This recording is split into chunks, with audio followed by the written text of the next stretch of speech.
Welcome to This Explainer. Today, we're diving straight into a totally fascinating and honestly deeply profound journey into the spiritual heart of the Hajj pilgrimage.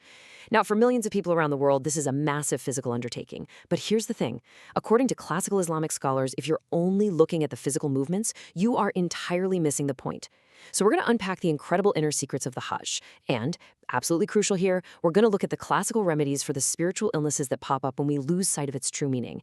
Think of this as a sort of spiritual medical diagnosis of the soul during literally one of the most sacred journeys a human being can take. So, here's our roadmap for today. First, we'll look at the physical versus the spiritual. Then, unlocking the inner secrets. Third, the symptoms of a heedless heart. Fourth, curing those spiritual ills. And finally, returning transformed. We're going to journey right beneath the surface of the rituals, diagnose the very human mistakes made along the way, and uncover the transformative cures prescribed by classical scholars like Imam Ghazali. All right, Section 1, the physical versus the spiritual. Let's lay the foundation. I really want you to visualize the pilgrimage not just as a physical trip with, logistical challenges, flights, and endless walking. Instead, picture it as a massive iceberg. The outward rituals, the things you see photographed or broadcasted on the news, those are merely the tip of that iceberg. The vast, unseen reality, that lies completely beneath the surface, deep within the spiritual heart of the pilgrim. Now, the exact root cause of our spiritual failures actually has a name. It's called ghafla. According to classical frameworks, especially from Imam Ghazali and the spiritual literature of the Tijaniya and Muridiya traditions, bad behavior during a pilgrimage isn't just a simple lapse in manners. No, it's a symptom of ghafla. It's a profound, dangerous state of heart blindness. You know that feeling when your body is present in a room, but your mind is a million miles away? It's exactly that. The body is in a sacred space, but the soul is totally checked out, just distracted by the mundane material world. But there's a cure to that blindness, which is the exact opposite state, ta'zim. This is absolutely the state we need to cultivate. It's a reminder that honoring the symbols of the Creator isn't some casual thing. It requires immense, overwhelming reverence. Just to step into a sacred sanctuary requires a heart that literally trembles with respect. Without ta'zim, well, the physical rituals are really just empty motions. Moving into Section 2, Unlocking the Inner Secrets. In his magnum opus, Imam Abu Hamid al-Ghazali dedicates this profound section to what he calls the mysteries of pilgrimage. He argues forcefully that performing the Hajj without witnessing its inner secrets is like moving your body but leaving your soul completely behind. Ghazali reveals that these 6 famous physical steps of the Hajj are actually just an outward shell. They are meticulously designed to awaken a corresponding inward reality inside the spiritual heart. So as the body moves through these 6 stations, the soul is meant to be moving through profound spiritual stations of its own. Let's look at how this actually works in practice. Take the ihram, for example. Physically, you leave your home and put on 2 pieces of unstitched white cloth. Simple enough, right? But the inner secret? Actually, it's not just a uniform. It's a terrifying and beautiful rehearsal for death. Ghazali states that the ihram is the exact visual equivalent of the kafan, the burial shroud. It literally forces the ego to step out of its worldly status. No job titles, no wealth, no prestige. You just enter a state of absolute destitution and profound equality before the Creator. Then we have the tawaf, 7 orbits. When a pilgrim physically circles the Kaaba this many times, Ghazali notes something incredible. They are actually replicating something happening on a cosmic scale. They're mirroring the angels circumambulating the divine throne. The inner secret here is that you aren't just walking around a stone structure. The spiritual heart itself has to orbit the Lord of the house, becoming entirely consumed by his remembrance. And then the stakes build even higher at Arafat. Physically, you've got millions of pilgrims standing in the dusty plains from noon until sunset, just weeping and supplicating. But inwardly, this is the ultimate rehearsal for the day of resurrection.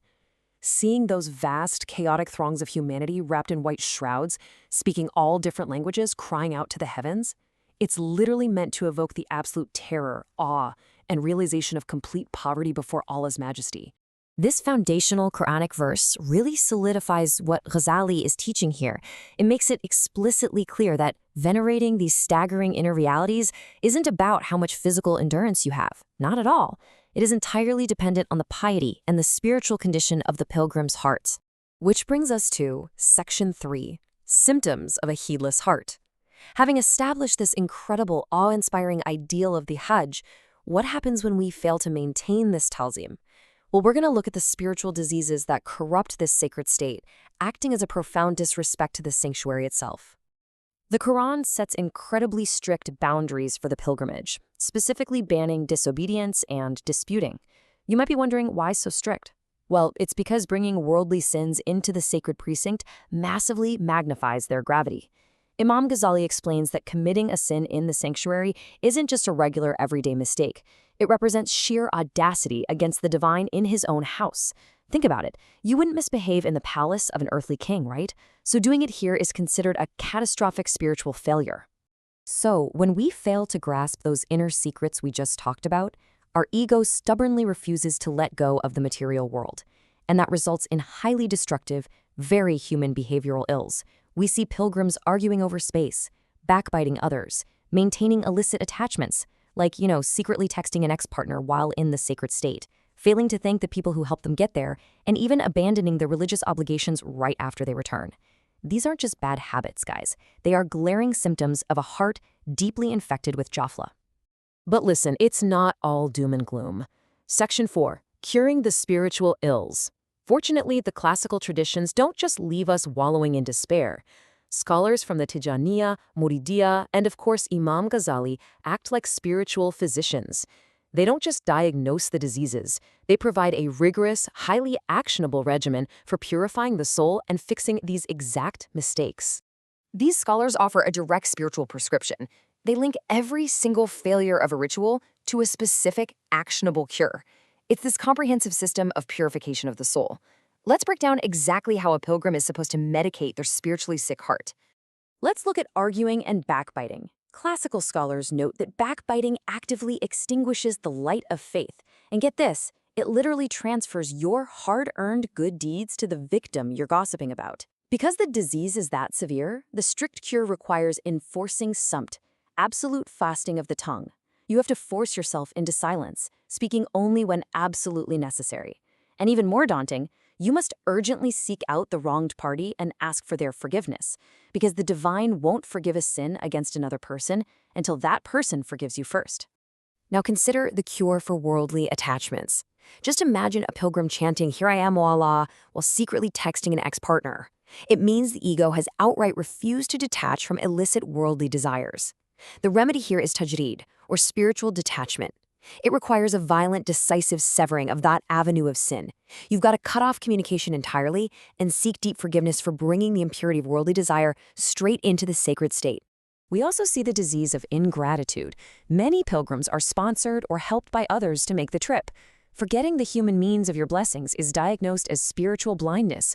The tradition teaches that whoever does not thank people has not thanked Allah. Period. The immediate remedy is sincere supplication for that benefactor and expressing verbal gratitude. If you don't, you risk entirely wasting the spiritual opportunity they provided for you. Finally, we hit Section 5, returning transformed. Now, this final test of the pilgrimage actually happens far, far away from the Kaaba. It happens not in Mecca, but the exact moment the pilgrim unpacks their bags and returns home to their normal, everyday life. We really have to understand the difference between an accepted Hajj and a rejected one. A Hajj Mabrur is an accepted pilgrimage, proven by the pilgrim abandoning their past sins and elevating their state. Conversely, neglecting outward Sharia obligations upon your return, like, for example, a pilgrim deciding to abandon the modesty or the veil they previously maintained, that is considered a terrifying sign of a Hajj Mardud, a rejected journey. Scholars emphasize that you just cannot build spiritual stations while neglecting basic obligations. The ego must be forced to comply outwardly to protect the inward reality of faith.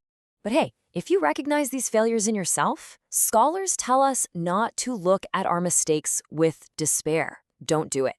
Instead, view them as an urgent, blaring alarm bell telling you to wake up. The ultimate spiritual prescription is to perform the prayer of repentance, to genuinely weep for how you may have desecrated your sacred journey, to establish strict boundaries on your behavior moving forward, and to fiercely commit to both your inward and outward obligations. As we wrap up this explainer, remember that the Hajj serves as a profound mirror for all of our spiritual journeys. So I want to leave you with this. What worldly attachments, what ego-driven arguments, or what ingratitude do you need to sever right now to truly transform your heart? How can you apply these classical remedies today to ensure your own soul isn't left behind while your body just goes through the motions? Take that thought with you, and I'll catch you in the next explainer.